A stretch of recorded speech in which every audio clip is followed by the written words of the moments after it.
After 6 decades, dozens of albums, and scores of hits, what more could the Rolling Stones possibly have to say?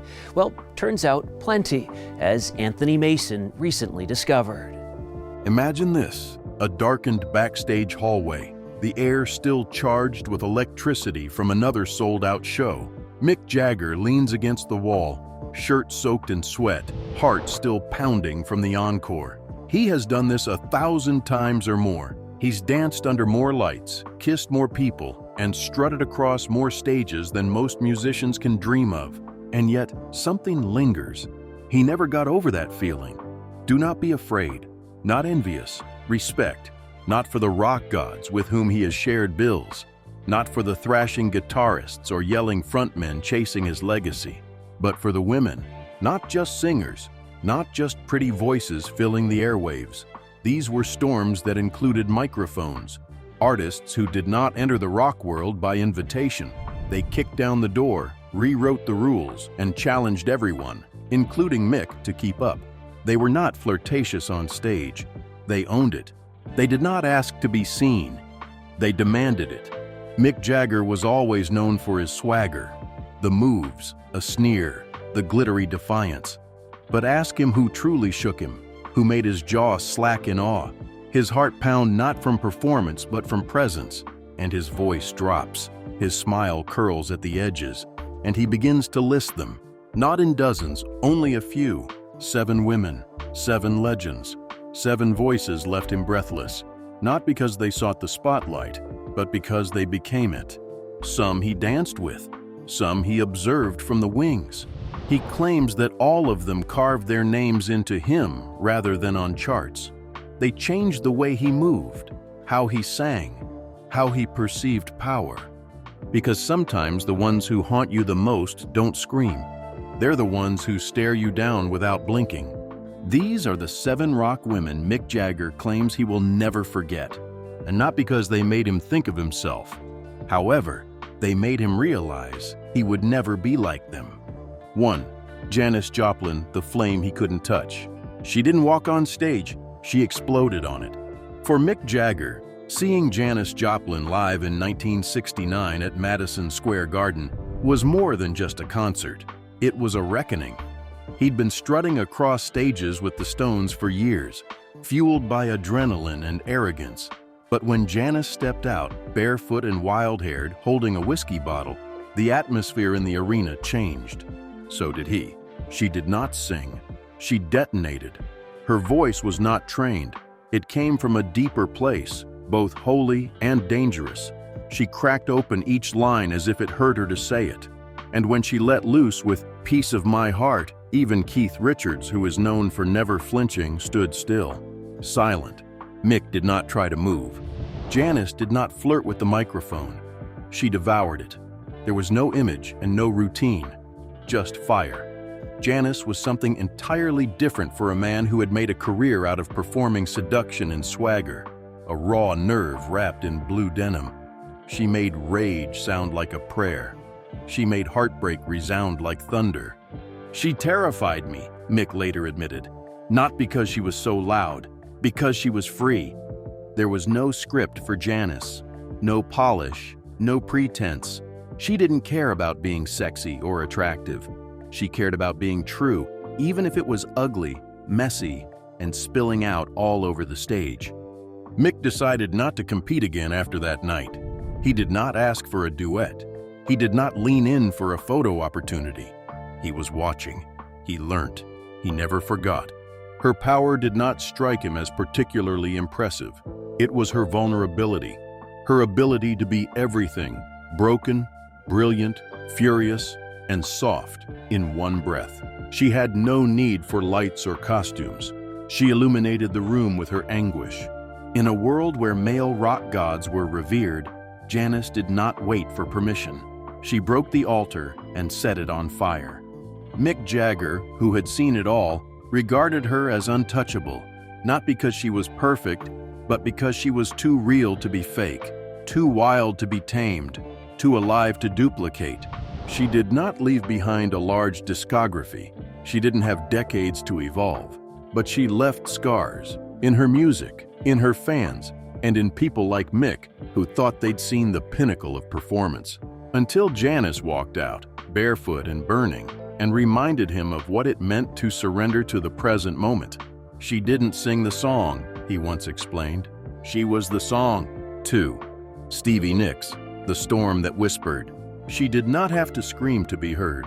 In an age of wailing guitars and howling frontmen, Stevie Nicks was a whisper that clung to your neck and refused to let go. Mick Jagger had witnessed chaos. He had been chaotic. What about Stevie?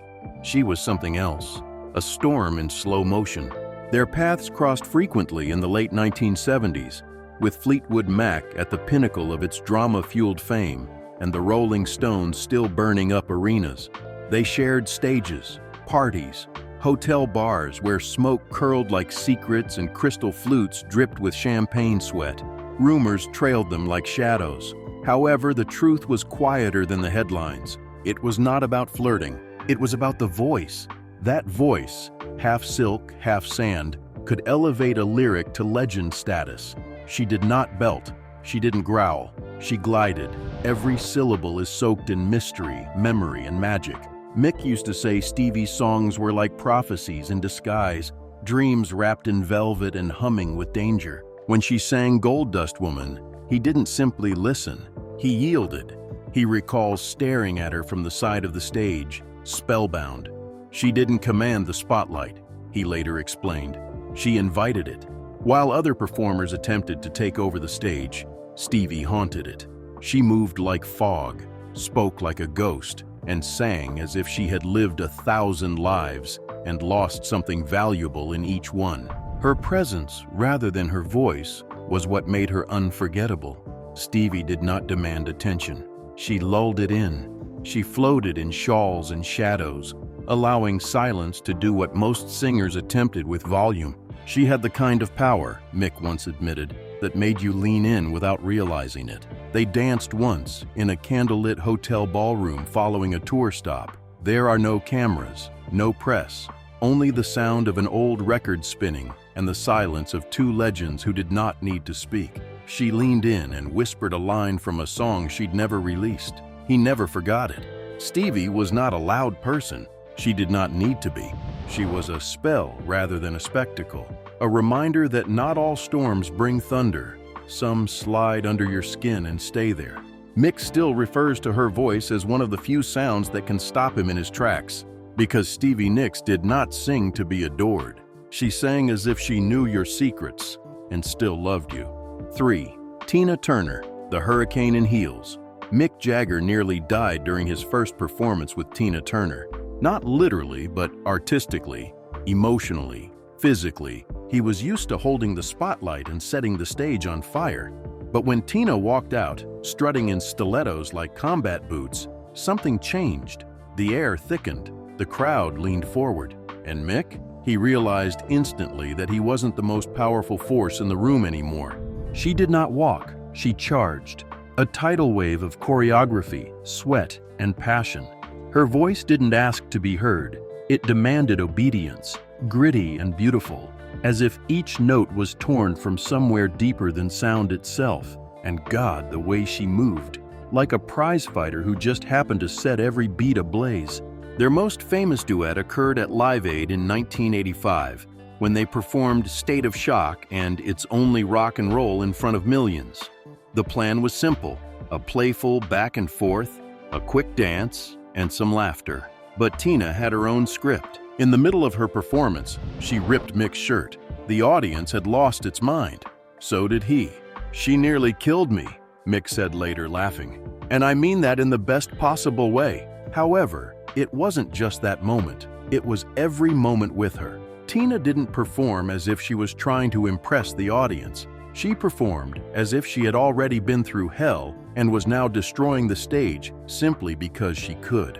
Offstage, she was gentle, gracious, sharp as a knife. But on stage, she was a storm in heels. You didn't follow her, instead you clung on hoping to keep up.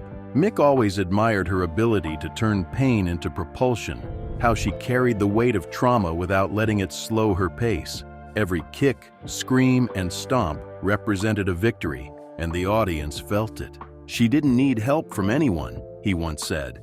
But if you were lucky enough to share the stage with her, you knew you had to step up to her level or get out of the way. Tina never requested reverence. She deserved it. She wasn't simply a performer. She was a revolution in motion, demonstrating that resilience could dance, sing, and completely destroy a stadium. And Mick? He never forgot it. Tina Turner didn't just sing rock and roll, he once explained. She was rock and roll, with legs that could kill and a voice to match. He still smiles whenever he talks about her, like a man who saw a hurricane coming and chose to run towards it. 4. Chrissy Hind, the leather-wrapped blade. Chrissy Hind did not break into the rock and roll scene. She kicked it in with a cigarette in her mouth, guitar slung low, and eyes as sharp as switchblades. To Mick Jagger, Chrissy was more than just another frontwoman. She was a threat. Not because she attempted to be, but she didn't need to try at all. She was not there to impress. She was there to dominate. Mick stood in the wings, arms crossed and half curious, the first time he saw her with the Pretenders in the early 1980s. By the second song, he'd overcome them. By the third, he was smiling. Chrissy had that thing. That is rare, surgical cool. She did not dance. She didn't maintain a posture. She just stood there, unconcerned, unbreakable, and unforgettable, cutting through the noise with a voice like bourbon and barbed wire. She sang as if she had been disappointed by the world and vowed never to let it touch her again. She had more attitude in one state than most bands have in a full set, Mick told me afterwards. Her leather jacket was not fashionable. It was armor. Her lyrics were sharp, laced with sarcasm and pain. When she sang Brass in Pocket, it wasn't flirtation, but a warning. She wasn't asking for attention. She was warning you not to underestimate me. Mick admired her discipline, not just her edge. Chrissy, like so many others, had the potential to spiral out of control. But she kept her craft sharp, her band tight, and her sound her own. She didn't care about fame. She cared about the song. And what kind of devotion? That type of focus? It terrified people. Chrissy Hind was not interested in being liked. She wanted to be respected. They shared several stages. Never a full duet, though Mick once said he wouldn't try unless invited. Chrissy doesn't suffer fools, he said. She'd eat you alive before the second chorus. Nevertheless, her rage was elegant. Her glare was graceful. She was never out of control, only dangerously precise, like a blade that does not shake in your hand, just waiting. She could have fronted any band in history, Mick joked. But thank God she formed her own. Chrissy never asked to be a member of the boys' club. She built her own damn club and didn't set up a welcome mat. And yet every man in rock knew her name. To Mick, she demonstrated that rebellion did not have to be loud. That sometimes the most powerful presence in a room is the one who doesn't raise their voice, because they don't need to. She's the kind of woman, he once observed, who makes you feel like you've already lost the argument, even if she hasn't said a word. That's Chrissy Hind, not simply a rocker, a leather-wrapped blade that cuts cleanly. 5. Patti Smith, the prophetess with a microphone. If rock and roll had a cathedral, Patti Smith did not walk through its doors. She stormed the altar. Mick Jagger never thought of her as merely a musician. She was a force of nature, combining preaching, poetry, and punk. She didn't care about polish or applause. She cared about truth, raw, brutal, and sometimes beautiful in its defiance. Mick stood in the back of CBGB's in the mid-1970s, surrounded by sweat, beer, and the pulse of a movement that had yet to be named. Patti walked on stage in torn clothes, her hair wild and her stance defiant. She then opened her mouth, not to sing, but to speak. Not lyrics, not a melody, prophecy. She did not perform for the audience. She challenged them. I dare them to look away. Her voice crackled, surged, whispered, and howled. At times, she sounded like she was channeling something supernatural. At times, she appeared to be tearing her own soul out just to show you what it looked like. Mick had performed before hundreds of thousands. He'd witnessed riots among fans. But seeing Patti in that seedy New York club felt more dangerous than any stadium. Because Patti did not want your love. She wanted you to wake up. She didn't sing the song, Mick once said. She birthed it, right there on stage. Her masterpiece, Gloria, was a ritual, not a song. Her spoken word pieces were not interludes, but invocations. Her anthem, Because the Night, which she co-wrote with Springsteen, demonstrated her ability to transform chaos into something almost tender. However, she never softened. Not really. Patti remained razor-sharp, politically fearless, and emotionally nuclear. She wrote like she was bleeding. She sang as if she were reliving each wound. Her poetry served as scripture for misfits. Her presence, unfiltered power in jeans and boots. Mick never shared a microphone with her. He never tried. "I wouldn't survive it," he said. "She'd burn through me before the first verse was done." He kept an eye on things, though, and he admired her. Because Patti did not seek fame. She treated it as a disease. She made it clear that her mission was more than just music. She once stated, "The stage is not a place for vanity. It's a place for the truth." The truth made legends sweat. Patti's name is still mentioned by Mick when he talks about women who reshaped the meaning of rock. "She didn't just sing songs," he once explained. "She resurrected them." Patti Smith was not a rock star. She was the prophetess with a microphone, and the world was simply lucky to hear her sermons. And Jagger. He listened. He never forgot. 6. Grace Slick, the psychedelic siren who didn't flinch. She didn't just ride the wave of the 1960s, she led it. When Mick Jagger first saw Grace Slick perform with Jefferson Aeroplane, he was struck by the stillness as much as the sound. In an era of flailing limbs and frantic rock theatrics, Grace stood like a statue, microphone in hand, eyes fixed on the audience like a hawk about to strike. She did not blink. She didn't move unless she needed to. And when she opened her mouth, you followed her right down the rabbit hole. Mick had seen many performers lose themselves in the swirl of psychedelia. Most leaned into it, allowing the haze to carry them. What about Grace? Grace stood in the midst of the chaos, commanding the kaleidoscope as if she were a general. "White Rabbit," he said afterwards, "felt like being drugged by someone who knew exactly what they were doing to you." Her voice was operatic, eerie, and precise. Unlike anything else in San Francisco or the world. She didn't scream, she declared. She did not invite you to join her trip. She dared you to follow. And if you didn't have the courage, you might get left behind. Mick admired that type of presence, that level of dominance. "She could have been a dictator," he quipped once. "But thank God she chose rock and roll instead." It wasn't only her music, it was her mind. She spoke and wrote in riddles, but each word felt intentional. Acid-laced lyrics that delved into politics, gender, war, and insanity, delivered in a tone that made you sit down and shut up.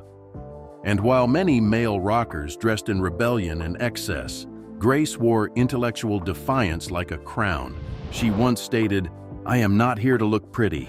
I'm here to dispel the myth that only men can drive." Mick has never forgotten that. They met on the festival circuit, Monterey, Altamont, and Fillmore nights that seemed like myth. But every time Grace Slick took the stage, she didn't perform.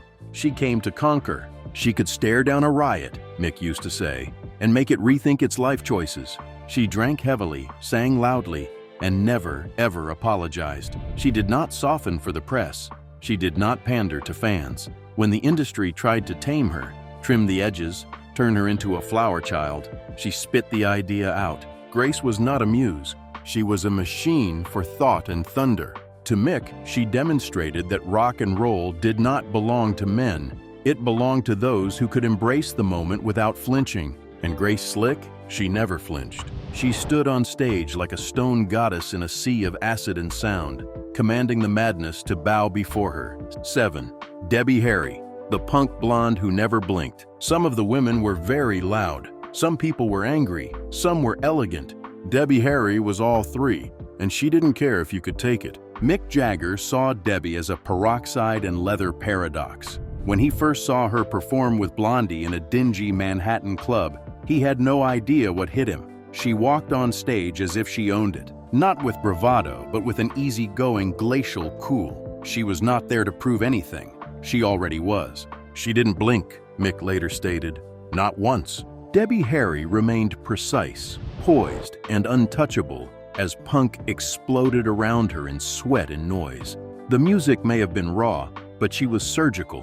Her voice had that strange alchemy of sweetness mixed with threat, like honey poured over broken glass. She could transition from heart of glass to rip her to shreds and make you feel as if you were dancing at your own funeral. It wasn't only the songs. That was how she wore them. A thrift store dress and a vacant stare can command a room more powerfully than any guitar.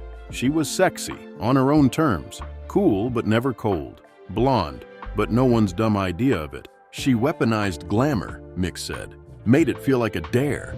Debbie did not need the stage antics.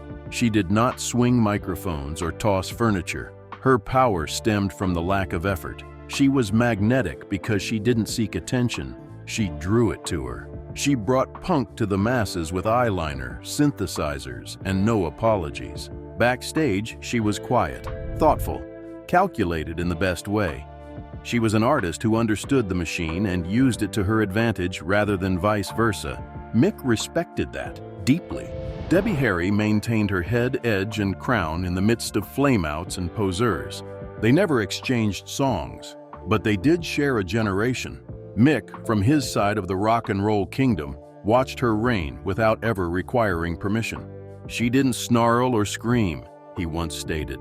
She just walked in and reminded everyone the game was already over. Debbie Harry simply existed in a world full of rebels who were overly ambitious, cool without exertion, beautiful without permission, punk without compromises. To Mick Jagger, she was more than just a frontwoman. She was the ice-blonde truth in a noisy room, and you either melted or stood very still in front of her gaze. But blink, you would miss her. Mick Jagger has shared the stage with legends, endured decades of chaos, and danced in the fire of fame without ever being burned. However, he admits that the people who left the most lasting impressions were not the loudest men in the room. They were women who did not need to fight for thrones because they established their own empires without asking.